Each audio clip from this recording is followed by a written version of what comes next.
السلام علیکم. How can high court take direct cognizance? تو یہ آج کا ہمارا سوال ہے کہ جو ہائی کورٹ ہے کیا وہ ڈائریکٹ کوگنیزنس لے سکتی ہے؟ اگر یہ سوال ہے تو پھر اس پر ہم نے 194 CRPC جو ہے اس کا حوالہ دینا ہے.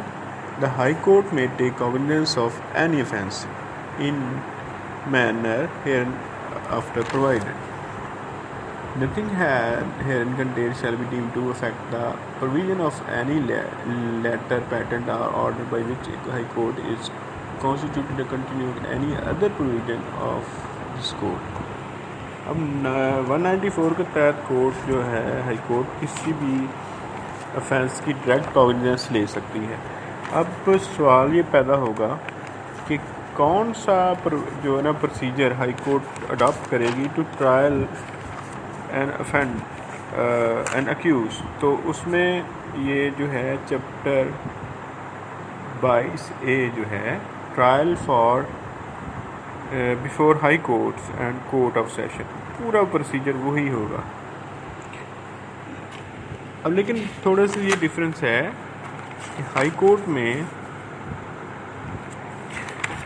سیکشن جو ہے وہ 365 کے تحت جو ہے وہ اس میں ایویڈنس ریکارڈ ہوگی. دیکھیں 365 ہے mode of recording of evidence in high court. Every high court shall from time to time make general rules prescribe the manner in which evidence shall be taken down in case coming before the court, and the evidence shall be taken down in accordance with such rule. 365 ہے.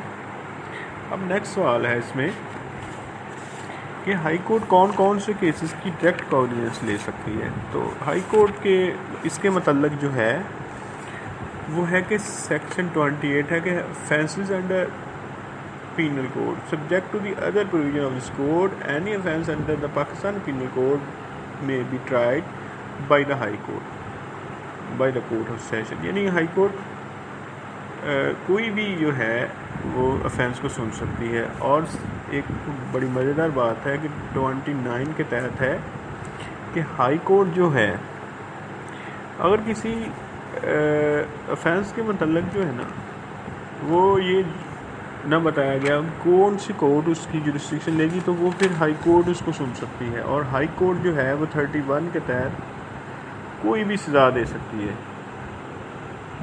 یعنی قانون کے مطابق کوئی بھی سزا high court section 31 کے تحت دے سکتی ہے. اب اس کے بعد یہ ہے کہ ہائی کورٹ جو ہے وہ اگر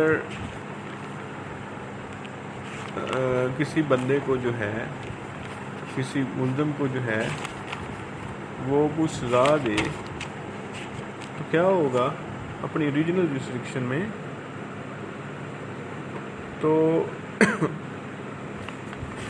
اگر ایکوٹل ہے یہ سارا پروسیجر جو ہے یہ 411A میں جو ہے یہ بیان ہوا ہے.